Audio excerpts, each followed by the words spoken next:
Hello, I am Colleen Ayton. Welcome to Schools Not Out, your daily classroom for CSEC and CAPE students. Today's lesson is Communication Studies. We will be focusing on Module 1, Gathering and Processing Information.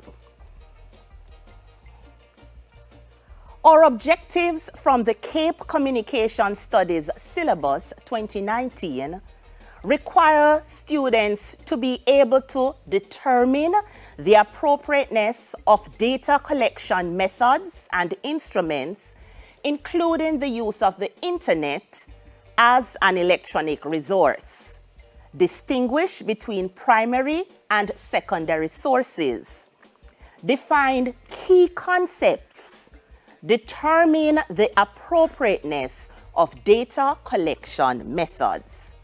So for today, specifically, at the end of the lesson, students should be able to define research and identify different types of research, identify different types of sources, and provide examples of each, evaluate a source, define key terms associated with the process of research, identify advantages and disadvantages of different methods of data collection. Let's begin. We are going to take a walk down memory lane. Students, have you ever been given a task, an assignment to do a research? And I know specifically for your IA, you were asked to do some amount of research on the oral section.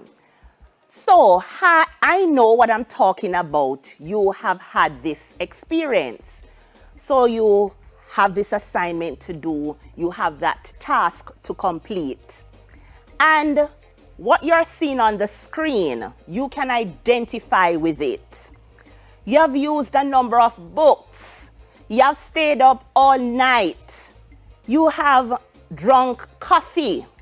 You have fallen asleep at the computer because you are dedicating so much time and effort towards doing this paper and doing it well. And you submit your paper after all of this work. And after submitting your paper, students, you get your feedback. The paper is returned to you. And just by these facial expressions, you are realizing that this is not what you anticipated. This is not the effort, the reward for the effort you had placed in that paper. Because guess what? Your paper looks like this. Every inch of that paper has red ink pen from your teacher. Not to mention that big letter F, suggesting that you have failed. And as a result of this failing grade, students, this is your feedback. Disappointment, and this is evident in your facial expression. For others, we resort to tears. For other students, the best way of dealing with this is just crushing that paper. And for others, crushing the paper is not all, but I need to just discard, throw it away. So students, you can identify with this at some stage, at some time in your school life.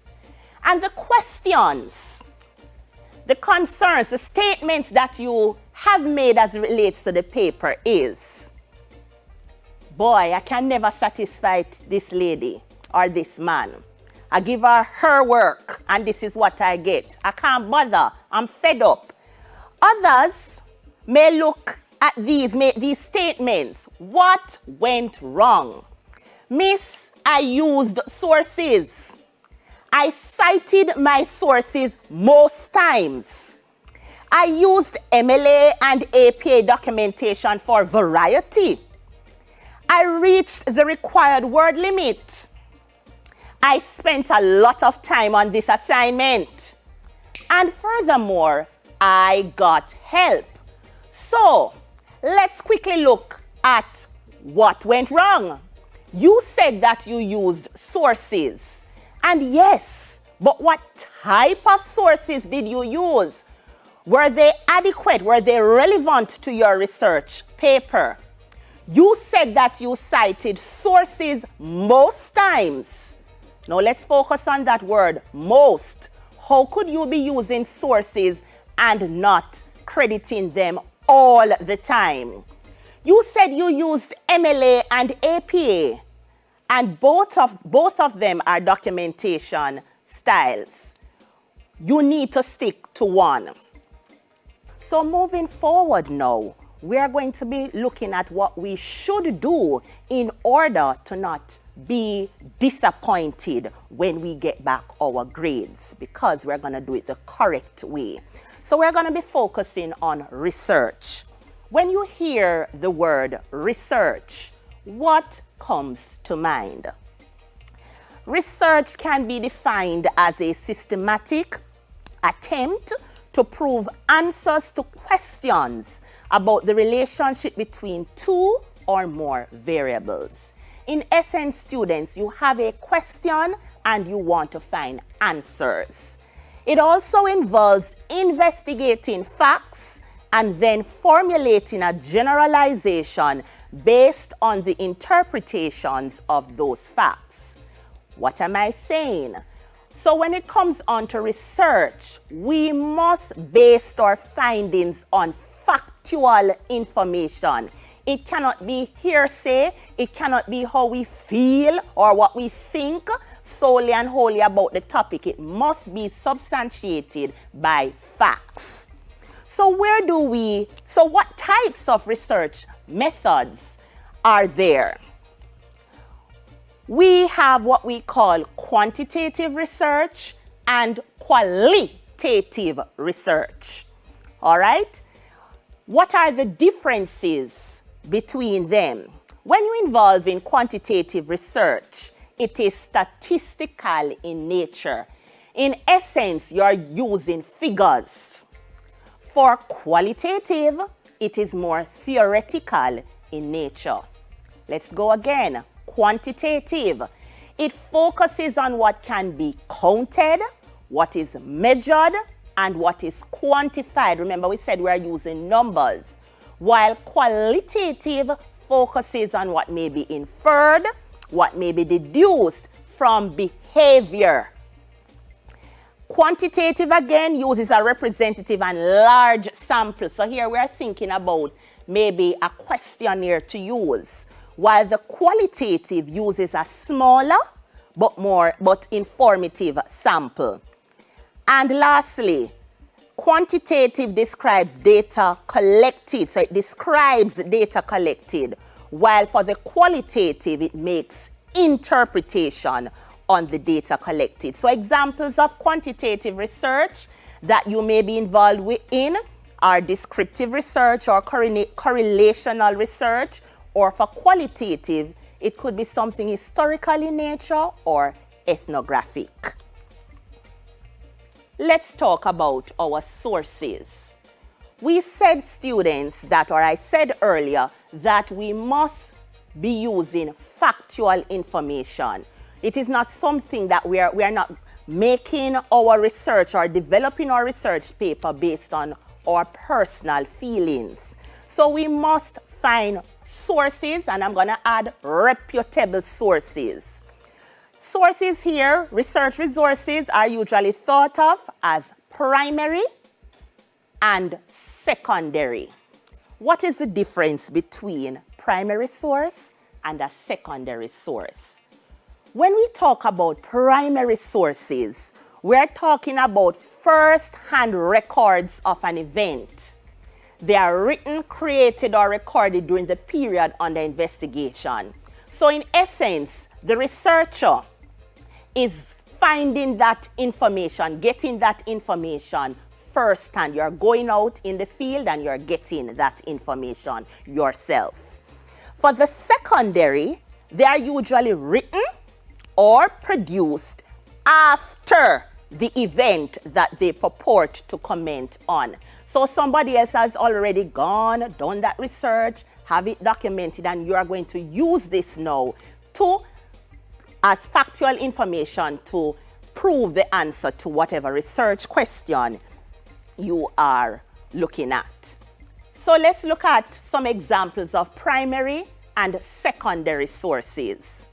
For primary sources, a diary, your interview, works of art, official and private records, pictures, artifacts, oral history. And I just want to explain oral history. So this one, students, is, for instance, you're doing a research on Maroons and you want to find out, get authentic information, their way of life, etc. And you go to Maroon Town and you want to interview a member of the community, and it would tend to be the older ones. And that interview that you have with this older member of the community, that's what we call an oral. You're getting oral history or information from that person. Secondary, we have literature review, we have textbooks, magazines, journals, newspaper, dictionary, atlas, encyclopedia, and the list is not exhausted. So our first activity is on the screen, and you are going to be writing, you're going to be answering as we go along. Group the following under the headings: primary sources, secondary sources. So get your pencils and paper out and let's work this out together. So I will read and you will write PRS to see what's your answer. Survey conducted with 6 farmers. Neville Bell reporting at the National Stadium on the lacrosse match. Sports news commentary on TV. Are you writing?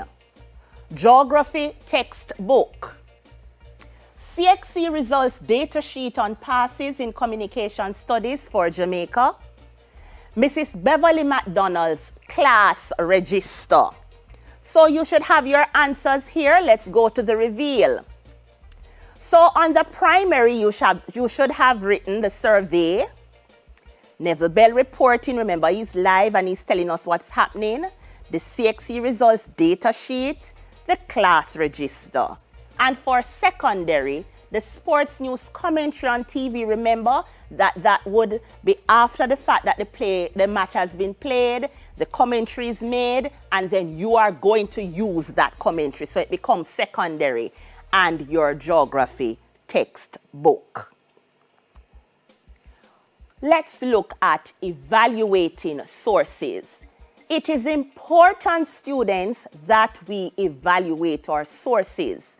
Sometimes we have a tendency that when we are doing a research, we simply put in keywords from the research in the search engine, and the first thing that comes up, that's what we use. We must evaluate our sources unless we are going to be in difficulty. So when we talk about evaluating sources, we should always use what we call scholarly sources. They are reputable. We can trust them. Books, newspaper articles, and notice I haven't read, not news items such as eyewitness reports. Those are going to have bias, heavily opinionated. Journal articles or government documents. And I want you to focus on these reputable websites: .gov, .edu, .org. These are the preferred websites. So how now do we evaluate? Mrs. saying we need to evaluate our source. I want you to write this down. This is an acronym that you are going to use to guide you to effectively evaluate your source.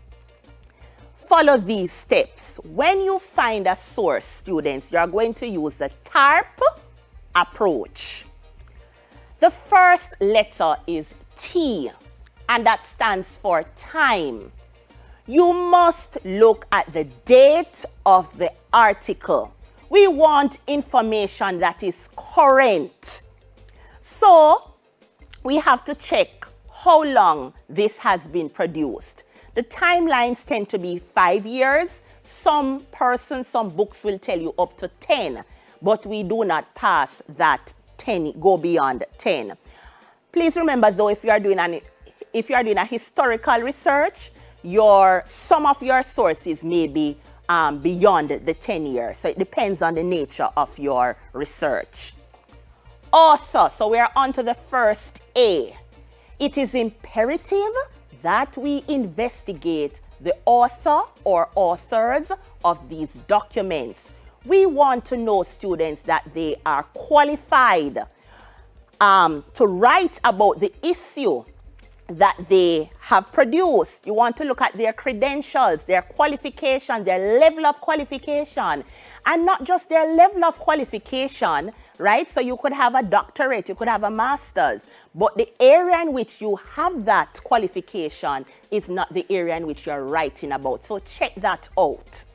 Authority.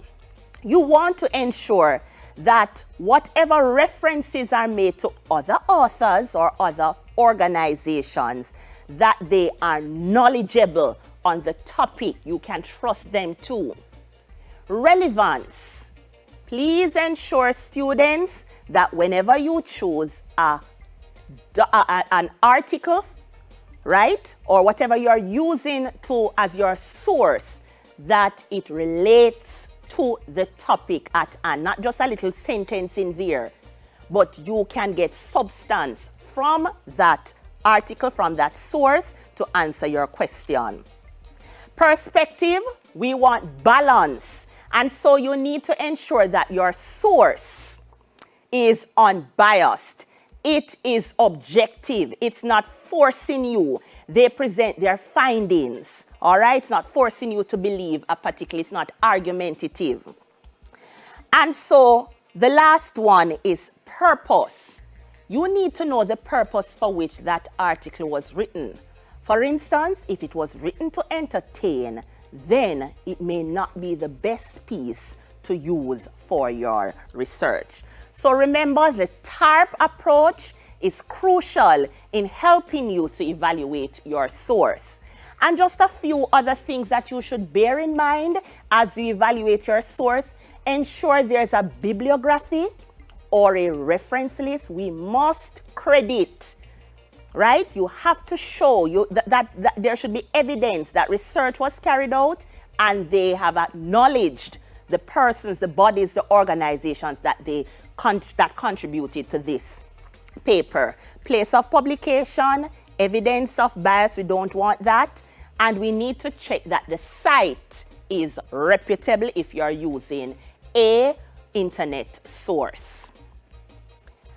Let's look at this question as we just ended evaluation of sources.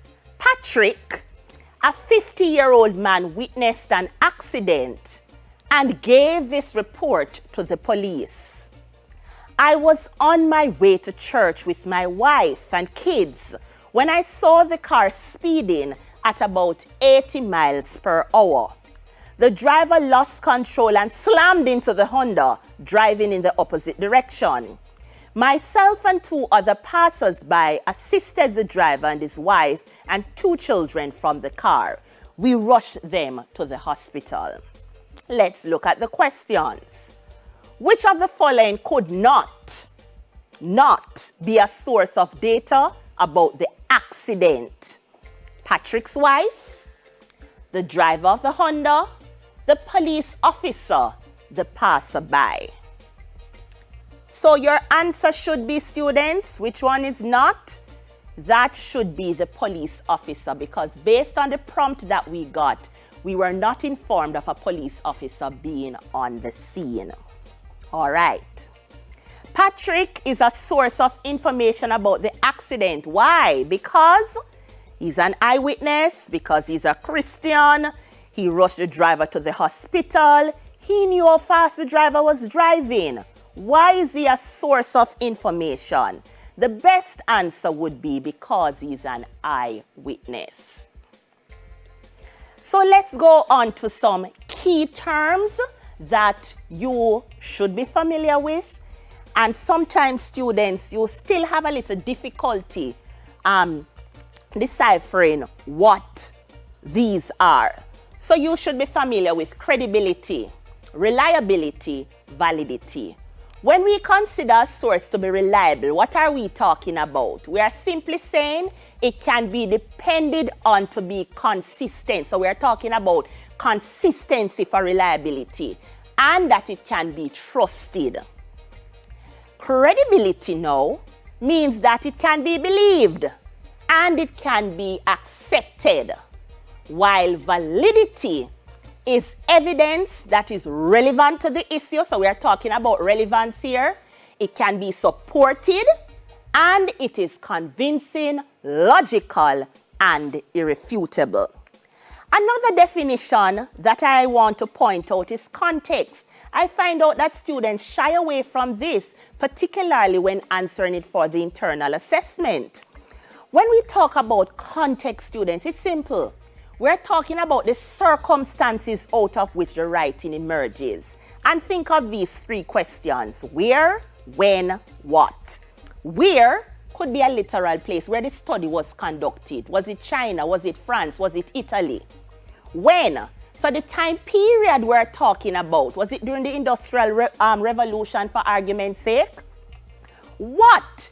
And this one we can identify with easily, the situation, what was happening at the time in which this paper was produced. So now that we are experiencing COVID-19, for argument's sake, we are going to be noticing that a lot of research papers are going to be done investigating how this came about, how we can treat it, and all of that. So what would have prompted this writing is the fact that we have this pandemic going on.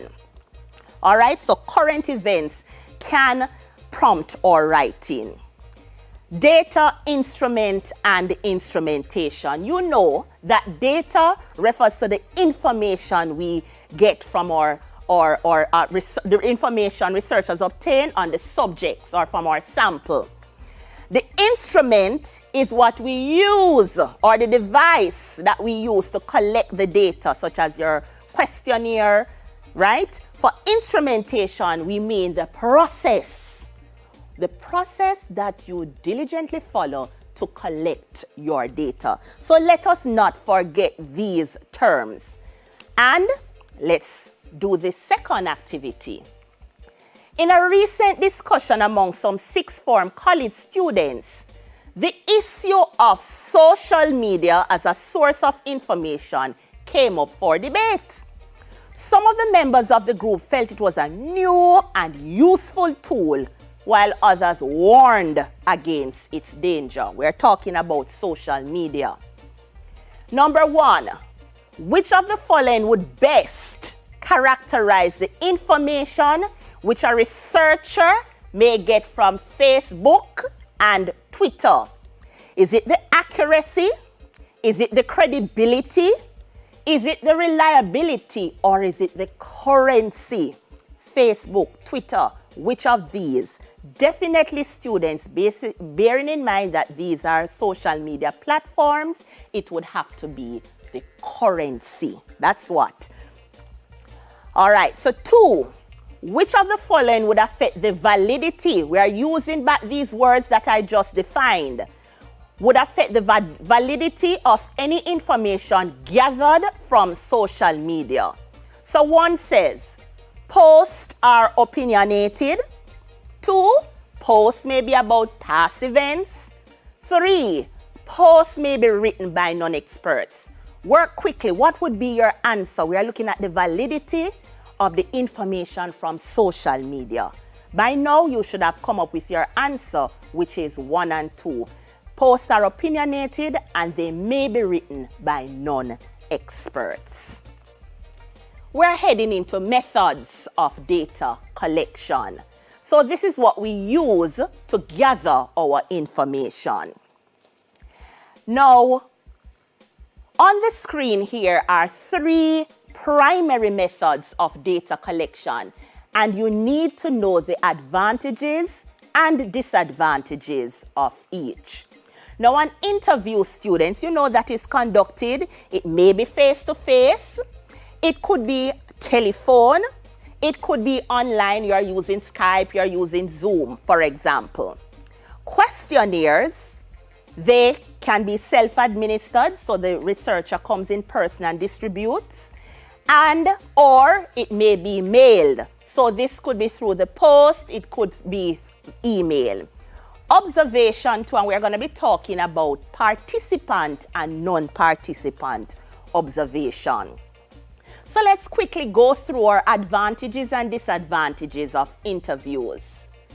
One advantage of interviews is that individuals can contribute their own views on an issue. So you're at liberty to speak about whatever is asked. Greater flexibility for both interviewer and interviewee. Points can be explained, clarified, and corrected if any misinterpretation arises. So if the researcher, if the interviewer, or the interviewee doesn't understand, there's opportunity for clarification. A lot of information can be garnered from experienced interviewers, so you can solicit a lot of information if you're good at collecting. Interviewers can make relevant observations on sensitive information, and this is good, students, because sometimes you may ask a question and this is a very sensitive issue to the interviewee. Just by the facial expression, you will know you should not continue along this line. There are disadvantages to the interview. What are they? It is open to bias and subjectivity. It may collect unnecessary and irrelevant details, a lot of talking. It does not allow for anonymity, so you definitely know that this information is from John Paul or Mary Brown. And as a result of the anonymity issue, questions asked may cause discomfort, thus not reflecting. So that if the person feels uncomfortable, he or she will not want to speak the truth. They don't want you to know that about them. All right? Questionnaires, they tend to have rating scales. So in the first picture there, we are seeing words for you to read and choose. For the second, we are seeing numbers used for the rating scale. And the questions are open-ended or closed-ended. Open-ended, so there is space, a box, a line for you to write on. While the closed-ended, you are just going to tick or shade. For the questionnaire, it's convenient for distributing. So we're on to the questionnaire now. Convenient for distributing to large numbers in a short time. And it covers a wide geographical area. So we can do a lot with the questionnaires for large sample groups. They can be completed at the respondent's convenience and privacy. Respondents can check records if they have forgotten any important information needed. It facilitates quick reporting and analysis, and definitely it guarantees anonymity.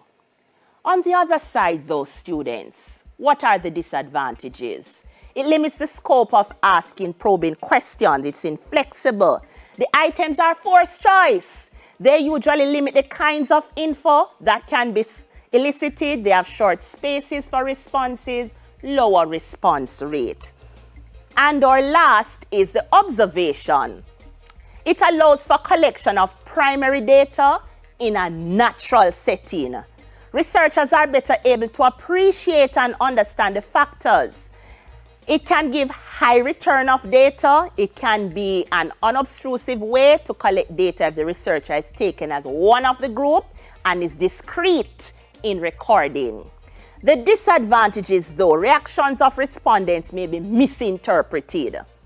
It's important and relevant information may be missed. Actions and behavior never remain static. People change. Reactions may be altered if there are ways they are being observed. And this is what we call the Hawthorne effect. So you know that you're being observed. Of course, you're going to behave differently. You're going to be on your P's and Q's, as we would say. Observer can become distracted, lose focus, and miss relevant information. And there are two for the secondary methods. We have document reviews. We can get valuable and intimate thoughts. That's an advantage. Original documents are less subject to memory decay. And a disadvantage of document review is that they may have deliberately biased perspectives on the issue. For the internet now, students, what are some of the advantages that we have? The advantages: ability to obtain a wealth of information. Sometimes we get confused. It is very easy to access, just a click of a button right there in your bed. It saves time. It is comparatively inexpensive avenue for accessing information and articles. Some disadvantages: it provides a huge amount of information, thereby causing information overload. Anyone can publish. So we are thinking of Wikipedia, for instance. Theft of personal information and misuse of the information. And it is not arranged according to system and index format. So our activity, we're working a lot today. A group of geography students from Millennium High is conducting research into the extent of the river pollution in their community. The group is planning to use observation as their primary method of data collection. Why might observation not be the best method to collect data in this case? All right, so let us just quickly look back. Geography students, they are looking at the extent of the river pollution, all right, and they are planning to use observation. Why might observation not be the best method to collect data in this case? It may be expensive to carry out. Yes or no? Hawthorne's effect, I just explained that. The phenomenon is bound by time and activity. They might not be able to leave school. So our answer for this is going to be 3 only, because observation is not expensive to carry out. Hawthorne's effect, you're looking at the river, so the river is not going to change or get shy when you get there. 4, they might not be able to leave school. If you're doing something like that, then prescribed time would be given and permission for you to do so. So we're going to end up with 3. Which of the following would be the best tool for collecting data in this research? Is it a focus group? Is it a content analysis, questionnaires, or interviews? Remember, the prompt spoke about the extent to which. So the best answer, students, you're looking at a large sample, all right? So it would be questionnaires. And this is going to lead now into question 3. The best source for data on the pollution in the river is it the students? You want to get information. Is it the members of the community? Is it the garbage collectors? Is it our geography textbooks? The best source for this would be members of the community. They are the ones who live there. Why would the students not be able to use this research to generalize about river pollutions in their country? Why? Is it because the respondents lied about the pollution? Is it that the research was only conducted in one community? Is it a case that the students were not trained researchers? Or is it that the students did not see the pollution themselves? Now, our best selection here would be the research was only conducted in one community. You cannot use one to justify all of them. So we are going to do one last activity, students, that will bring us to the end of this. Our culminating activity. Jasmine is preparing a speech on the causes of COVID-19 to be delivered at a science fair to be held at her school. Among other sources, she read several online articles published by the World Health Organization. And 2 quick questions. What type of information is the World Health Organization likely to provide? Now, I know that maybe your first option would be primary, but remember, students, while it provides primary, it can use other information from other reputable sources, so primary and secondary would be the best answer. All of the following are advantages that the interview as a data collection method would offer to Jasmine, except, let's look at the key word, except immediacy of response, further probing of responses, low potential for researcher bias, rephrasing and clarification of questions. So we're looking now at the advantages. So definitely immediacy is one, probing is another, rephrasing is another advantage. So our answer would be low potential for researcher bias. We have come to the end of another lesson. We have discussed a lot this morning. We have defined research. We have identified different types of research. We have identified different types of sources, provided examples of each, evaluated a source, defined key terms, and it's important that you remember them. We identified advantages and disadvantages of different methods of data collection, and we have discussed we didn't get to methods of persuasion. Now, students, we are coming closer and closer to the examination date. You'll be in school next week. First of all, let me remind you that you keep safe. Please use this time wisely. You're going out, make use of it. You have all these lessons on YouTube. You can go and look back at them. You have more than enough information to help you going forward.